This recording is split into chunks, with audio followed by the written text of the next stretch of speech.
I think another piece of it as well is the advocacy that you're able to have as a parent and what supports that you can have at the table. So sometimes a lot of parents are adopting children who may have complex needs, but they're scared to rock the boat, or they don't want to speak up because they don't want it to mean that, oh, well, they're going to say no to the adoption. So a lot of times parents don't say anything. The children move home. That kind of honeymoon phase is over, and that's when things get real. So I think that those are kind of really big factors. Shannon, did I miss anything you think, or would you? No, I think you're pretty bang on with that. I think that the fear that we hold in the back of our head is if I say I need help, they're going to think I'm not competent. And I think that's really important that we put that aside, or you put that aside, because you seeking help shows that you're seeking the best for those children. One other thing I would say is to really have some of the legwork already done.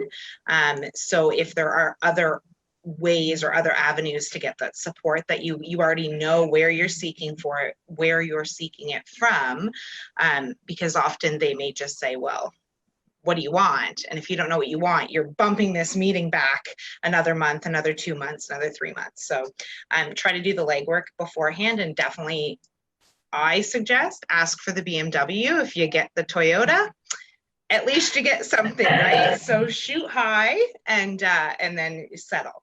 So. Yeah, it's a really great way to look at it. At least you're still driving, even though it might be exactly hard.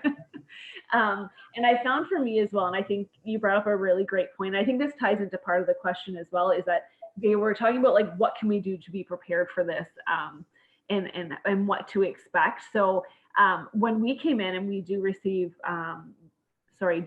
funding for therapies for our children that was above and beyond like a sibling subsidy and above and beyond the community resources that we receive. It really was us having our ducks in a row. So we said, okay, my husband's insurance will cover X.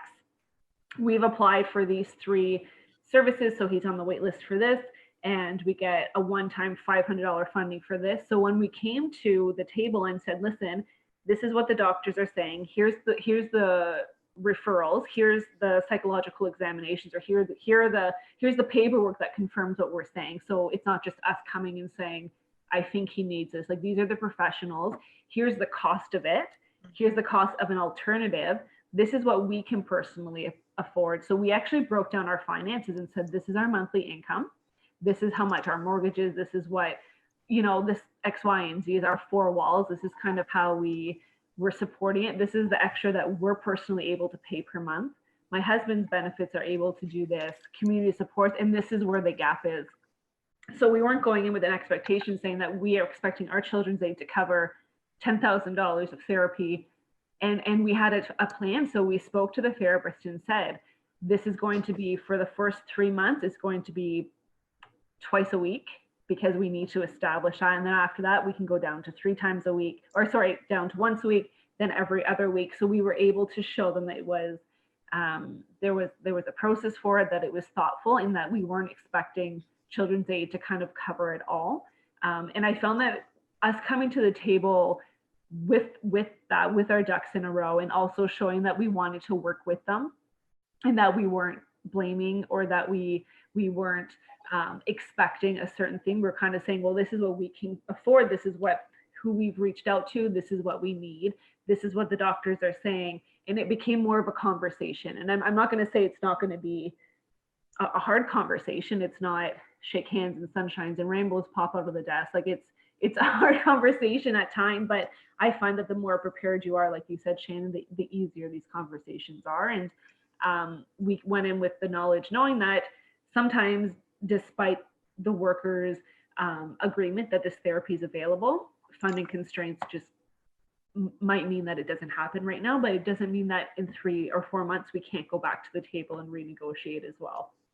I think that's a huge point too, because I think outside of the targeted subsidies, you have this subsidy and people just assume that it's signed from October 1 to October 1, that's all you're entitled for. But you know what? The needs of our children fluctuate and change. So don't be afraid to go back to your adoption subsidy worker, or if you haven't gotten that far, go back to the post-adoption support or wherever.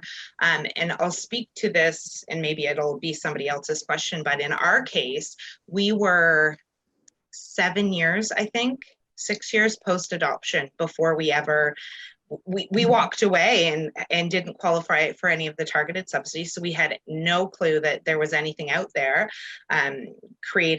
Found different support groups, and people are like, why aren't you seeking support? And I'm like, well, I can't, and this was 8 years ago, mind you, but I had no clue. And so I started knocking back on the doors and being like, hello, and just, you have to become that squeaky wheel. And sometimes personality constraints can make it feel uncomfortable for you, but we advocate for children in school, so I don't think this is any different. But you don't have to get it right off the hop, right when you walk away from, signed, sealed, confirmed. You can go back and fight for it. And I think there's a lot of misconception about that. People don't realize it.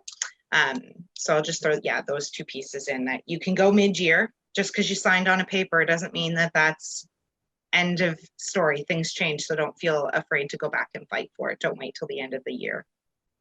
Absolutely. I think also to know that thing to come back to the community with as well. If you're unsure why you were turned down for something, you have other parents in the community you can talk with. You have your regional parent liaison. You can check in with them, take a breath, go back. But it's one thing that comes up a lot, I find, with our parents and caregivers, is people don't actually know what they can receive funding for. It's a little bit by word of mouth. There's no central website that says this, this, and this. For example, I had set up a bedroom with furniture and nice decor and things in anticipation of my daughter moving in, and fully expecting to cover all those costs. And then after she moved in, my social worker is like, oh, I applied for some funding for this, and this much is covered. And it's not something that was universally offered. So how do people find out what exactly there's funding available for? I think that because it is so region specific, the best thing is to be bold and ask your worker, what am I eligible for? And knowing my children's needs, and knowing, just even having general idea that there is other sources of community funding out there. What is available. For instance, with our eldest, many of you know who's watching, she has very complex needs. And when she first moved home, she was still in adoption probation. And we realized that her safety at bedtime was completely compromised, and we needed to purchase a safety bed for her. And if anyone who has ever purchased or looking into purchasing a safety bed, they're anywhere between $10,000 to $16,000. We just didn't have that money available to us. You can imagine with 2 kids. So it wasn't until actually speaking to our daughter's foster parent, who kind of said, well, did you know that this might be something that you can actually have a one-time purchase for? And so I had to actually go and speak to our workers and say, can this be purchased? Because we are worried about our daughter's safety. And the first time, it wasn't right away saying, yes, absolutely. They needed to see what else we have done. We had to have a whole list. We had to have letters of recommendations. We had to have 3 estimates. We had to have a personal finance statement, family impact statement. This was months in the taking, but in the end, they were able to purchase it for our daughter. And we just never even knew that was available. That being said, I know there's other regions that isn't available. So I think sometimes being clear about what your child's needs are, and just having that conversation with your worker, and knowing that the answer might be no at first, it still doesn't mean that you can't ask. And how exactly are decisions made? It depends on the region and on the budget. So for some executive directors in the Children's Aid, they're able to say, well, we know we have a lot of kids with complex needs, and so we're going to, budget some of the funding this way. Whereas a lot of other CASs, they have a lot of funding that might have to go towards different programs depending on the demographic or the needs of the families.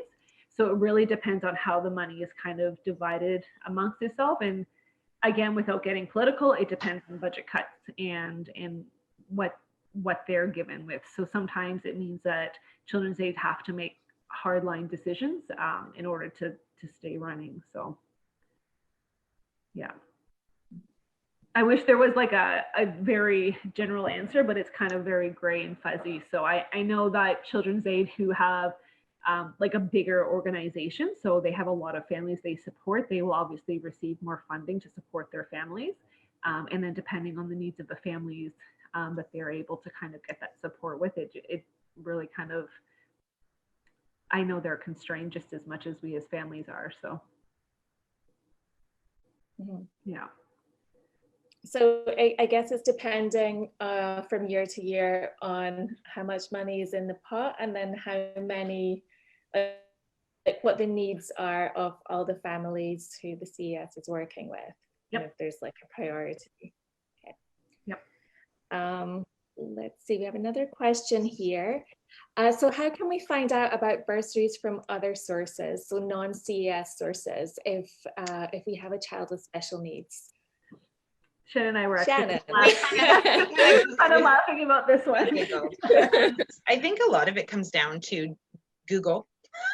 Yep. As simple as it sounds, is you can Google. So you can Google the diagnosis and Google funding, Google subsidies, use our community, because I know, well, your RPL, but also use the community as a whole, and go on to your local Facebook page or the overall Facebook page and ask, because that's going to give you a hint of where other people have started. And even myself as a parent liaison assisting families, I don't know all of the things. So I go reach out to our colleagues in the background and be like, okay, help, where can we go? So I'm hearing of things that I'm like, man, that would have helped us. I had no clue. But there's a ton of things that are out there, but they're also not going to be jumping left, right, and center to advertise, because then their funding pots will get smaller, right? So don't be afraid to just start seeking out and following links and see where that takes you. And don't be afraid. I can promise that you will not be the only person with that issue, or with the only person seeking that support. And sometimes it takes one person to ask the question to open the door and the information for other people. So yeah, that's my best answer, is Google. Anything to add, Catherine? No, I think that's right. I wish there was like a www.funding.com that would just list it all. That just doesn't exist, because there are government organizations, there's private charities, there's like local churches and Rotary clubs, there's, you know, programs that run for 2 years and then stop. I mean, it's scattered and it's frustrating, and you feel like you're filling out the same forms, asking the same 15 questions every flipping second. I get it, and I get that it's frustrating, but I think, Shannon, you exactly it. Start with Google, start with coming onto our community and asking. Part of my background is well, because I have children with such great needs, I have applied for most of the funding, and I spend my nights researching this, but it also, this is what I did in a previous job as well, is supporting families with filling out funding forms and trying to research it. And say, for instance, your child has a specific special need, so I'll use FASD as an example. Find local FASD programs and support groups and ask there too, because there could be a very specific grant that was given that you might not be aware of, and that we as an adoption community might not be aware of. But if it's a specific to a diagnosis or specific to a need, then absolutely. Yeah, just reach out, keep asking, and if the answer is no, then ask a different way and ask different people is really it. Okay. So we have a question here. I'm fostering a child with special needs and we would like to move to adoption. How will we be able to afford it? I think Shannon, I don't know. Who would like to take this one? I'll start with this one. I'll start. So I was fostering children with special needs, and we were getting the per diem and thought that everything was tickety-boo, and then the adoption came and the funding stopped, or the per diem stopped. And it's very easy how your savings can start to dwindle when you're trying to raise a child and put them in the therapies and have access to the supports that they need. Can you raise a child with special needs and have financial stability? I'm sure it's possible. I'm sure it is something that you can go through, but I think you have to put yourself in a position now as you're fostering to know what is available and to know what is realistic for your home. So what is your family income? What are your monthly expenses? What access to supports are in your region? So for instance, I'm in Peel region. I will never move out of Peel region because of the services we have for my child. Getting back on waitlist will be absolutely detrimental.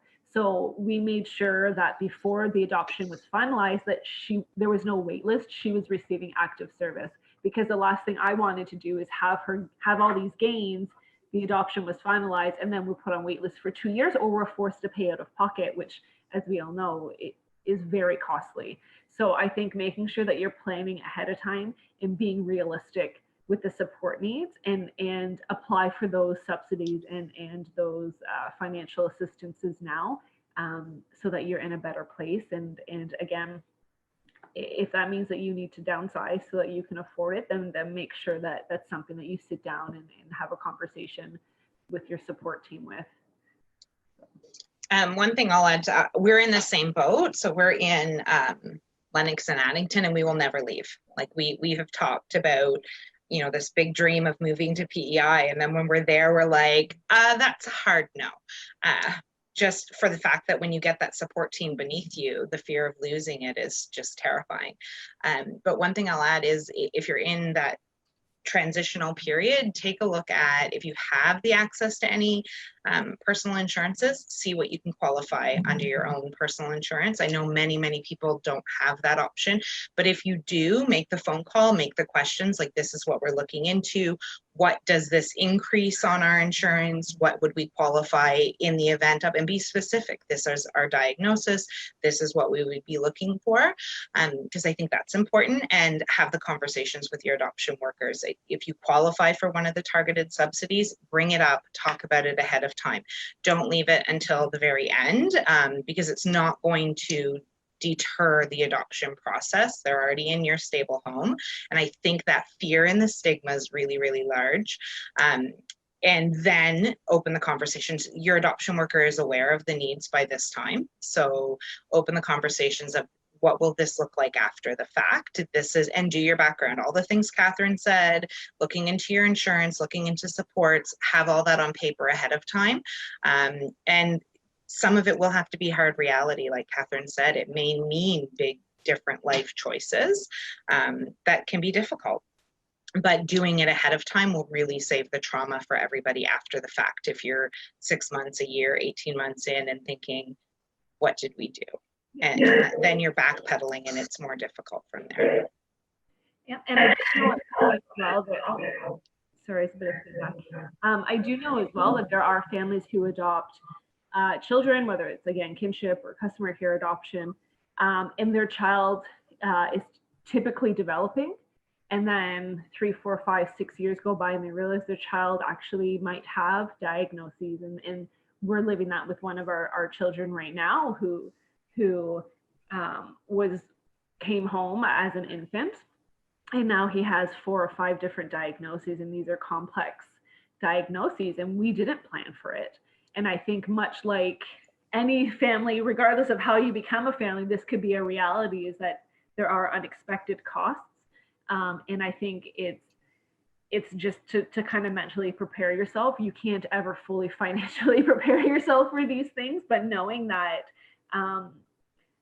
things injuries happen, accidents happen, and developmental disabilities and mental health issues, they arise when you might not even be expecting it. So I think being kind of prepared for the unprepared has been helpful.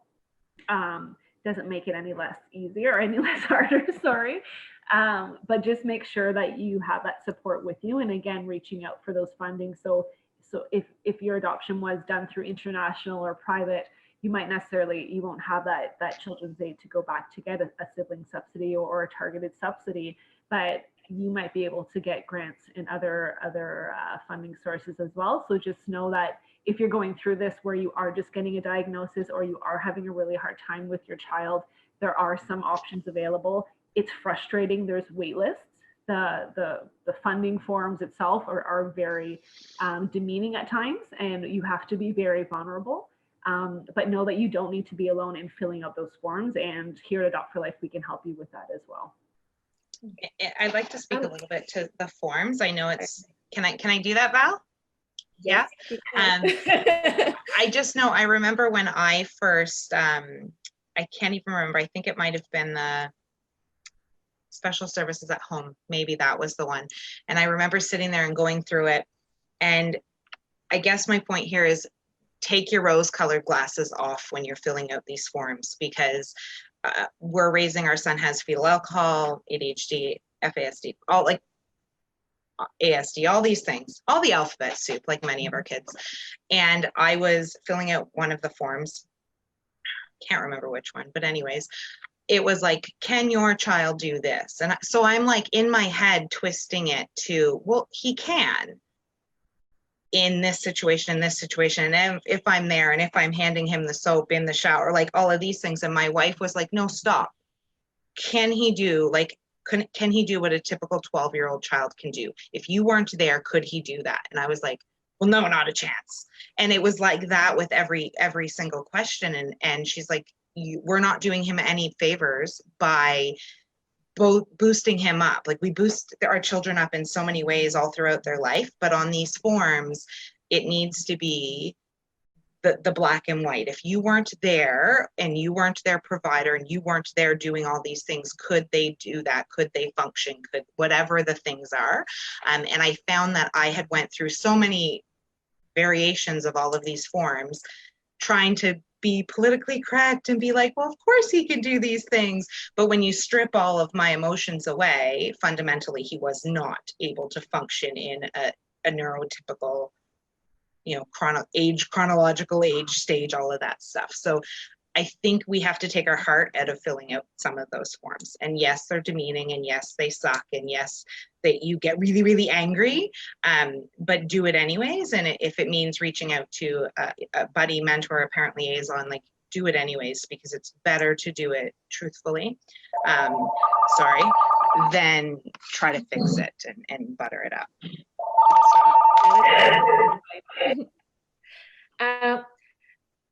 I just want to go back to something we touched on earlier about moving.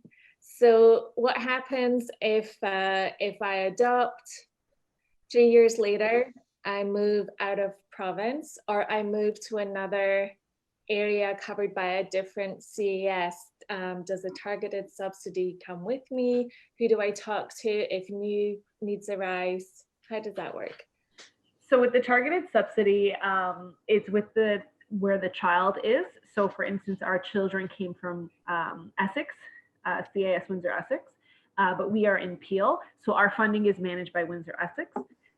So if you move cities, if you move anywhere in Ontario, that will follow you. Obviously, it depends on your eligibility, as opposed to your Ontario postal code.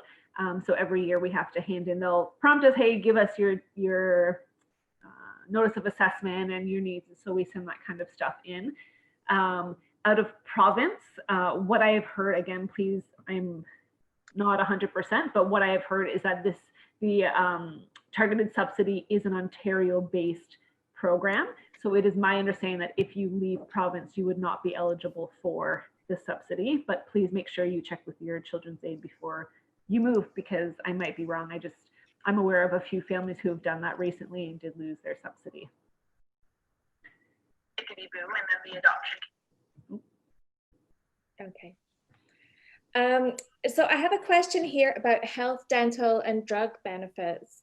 If you don't have an insurance plan, after finalization, if your child has been in the child welfare system, will they continue to have some things like dental work covered or glasses? I could be completely wrong here, but when I first adopted my son, we did not have any private insurance, and he was not covered by anything. He ended. Let me backward. He is Indigenous, so we did qualify when we figured that out through Native Affairs, but not through any other reason. It was basically put on to us as his parents. Yeah, so I let children in care, at least in the regions that I'm familiar with, usually get their own benefits by their children's age, whether it's Green Shield or whatever that is. But once the child's on AP adoption probation, it would then transfer to the parents. If a family doesn't have access to benefits, which we know is a reality for a lot of families, that's when I'd be searching for community support. So the Healthy Smiles program, I'd be going into, depending on the age, I know there's the IC program that provides glasses and optometry for children before ages of 6. Sometimes youth who are in college or in high school, sometimes there's actually benefit plans that children can go in that way as well. So I would definitely encourage you to research what might be available for you. But the reality is that there's thousands of families who are kind of in this same boat where they don't have benefits. And their children have needs. So that's when I'd be going to potentially your local children's treatment center or your local government to see what options are available for you. Okay. I know, so I adopted my child when she was older, and there was an RESP, a Registered Education Savings Plan, that had accumulated for her during the time that she was a Crown Ward, which she will access when she goes into higher education. What other kind of supports are there for children who want to continue beyond high school? Who have been adopted? Exactly, yeah. Yeah, so definitely know that, just like you were saying, Val, is the every children's aid opens an RESP in their child's name. There are, I want to say that kind of with an asterisk, should be. Sometimes children who are in care aren't in care long enough, or mistakes happen where an RESP isn't actually opened, but the child's tax benefit, that the monthly contribution should be left in a separate account. So I know in our case with our kids, we had one child who came in with an RESP because she was in care for close to 6 years. Our son, they didn't actually open one, but they gave us the transfer amount. And then our youngest, again, because she was adopted at birth, they didn't actually open one. We fostered her at birth and then adopted her. I also would make sure that you are aware of what bursaries and grants that are available through the post-secondary education. It does change. I know back in 2015, I believe, there was actually subsidies for all previous Crown wards to receive OSAP subsidies. However, as the government changes, so does the access to a lot of things. Yeah. So just make sure that they are looking into specific. I know there's college recently in Ontario that said all previous Crown wards, their tuition would be 100% covered. I think there's only one college though in all of Ontario that's doing that, but definitely research into seeing what's available. And again, reach out to your children's aid because they should be aware of what these subsidies and grants are as well. Mm-hmm. And would those subsidies be available as far as, if your child chose to study outside of the province? My understanding is that it's Ontario based, but I think because it's provincially run as opposed to like federal grants, but definitely you'd want to be looking into all of it because there needs to be something on both federal and the provincial level. I just know that children's aids are provincially government funded, provincially siphoned into. So it's kind of like there's a couple layers there, but I believe it's provincially based, but there's no harm in going and figuring out what federal supports might be available. Unfortunately, because my kids are younger, I don't know. I don't have personal experience. Ask your social worker. Yeah, I was gonna say. Pushing on to them. I also have a question about accessing child tax benefits. So when your child moves into your home, whether it's a foster to adopt situation or adoption probation, how does that work? It's being eligible for the child tax. Yeah. The child has to be formally adopted, so you need to have an actual adoption order, and then you'd be able to apply for the child tax benefit, as well as put the child on your actual benefits. But your child will be collecting the child's tax benefit throughout that time regardless. It's just it will be going to their local children's aid as opposed to your home. So once the adoption is finalized, that's when you would be asking for that RESP amount. And it doesn't mean that you're going to be getting a $10,000 lump sum in your bank account. It has to be transferred into their RESPs. And then again, that would follow the child. You would need to change the name on their SIN. So when a child comes into care, the RESP is opened in the child's name with their SIN number. And when the adoption is finalized, you have to have a copy of their new birth certificate, as well as the adoption finalization order. And then you can go to your local Service Ontario and get the names legally changed on their SIN, and then you'd be able to open up an RESP and have that money transferred over. It's a lot of steps, and so I do suggest if you have a trusted like financial advisor who can help do this for you, it makes things a lot easier, because especially if depending on the family situation, sometimes a birth family member might have access to a child's SIN. So I do know of cases where a child would have to actually be given a second SIN number due to safety reasons, and then they would kind of null and void the previous SIN. So you just want to make sure that you are very careful in changing names and or getting a new SIN, because in our daughter's case, we had to get a new SIN versus change the name. So just make sure you know what your rights are. And again, your children's aid should be supporting you, and you should be able to hopefully reach out to financial advisors who can make sure it's not so scary when you're doing it. It was scary for us. It was hard. And then as well, so our daughter has it came with an RESP, but we wanted it transferred into an RDSP, the Registered Disability Savings Benefit. So being able to transfer to an RESP to an RDSP was a whole other big adventure for our family. So just make sure that you know what your rights are and that you're connecting with people who you trust who can do it, because you just want to make sure that your child's future is protected and that your finances are protected. I don't know if I even answered that question. I went on a tangent there, sorry. As usual. Went off there, but yeah, those would be my suggestions. Okay. And in that first year of adoption, when you're doing your taxes, there are certain expenses that you can put on your tax return. And now this would probably apply more to private adoption, my understanding is, or international adoption.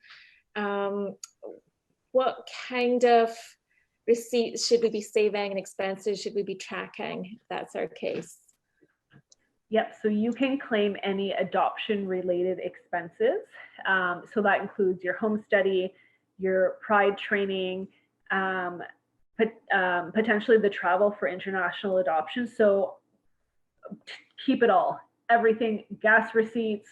I mean, you want to have it all just in case, because you'll find, especially if you're claiming a large adoption subsidy amount on your taxes, you're going to be audited.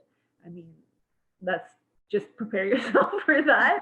This way you have it all in there, but any adoption related expenses. So if you are driving to 4 hours for a visit, the gas coverage and mileage would be covered as well. And that's something that you can either, again, go to a financial advisor. We actually just did it through like TurboTax, and it was actually pretty easy when we did it.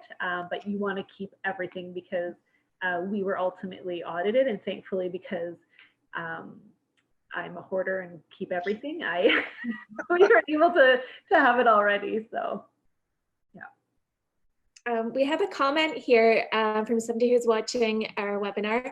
When I called and asked Revenue Canada last year, I asked about travel for attending AREs, so Adoption Resource Exchange conferences. And they said in theory, yes, and to submit it when the time came. Yep. That's interesting. Perfect. Submit it all and hope for the best is all we can. And you'll find, depending on who you call and who you talk to, they're all going to tell you different things. Yeah. So it's best to just So get it all. Yeah, get it all in there and hope for the best. Mm-hmm. So we just have a couple of minutes left. We got through all of our questions. Last chance if anyone's watching.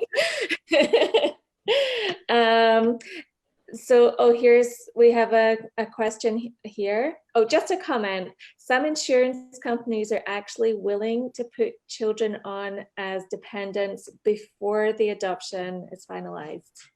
That was the case for me actually. As soon as my child moved into the home, she was on our private medical insurance. Oh, amazing. That's even awesome. Yeah. Anything that you would want to add before we wrap up, Shannon, Catherine? Anything we haven't touched on? There's a question here in the comments. I don't know if we want to answer that one. I don't know the answer to it. So is there anything related to taxes that foster parents can or need to submit? I believe that would be a no as you're fostering, but I'll leave that. Right. Yeah, so everything, any receipts, any medication, anything that you are paying for the child should be reimbursed by your children's aid. So when we were fostering for 3 or 4 years, we didn't submit anything expense-wise to the government. All of our mileage and everything was directly to children's aid.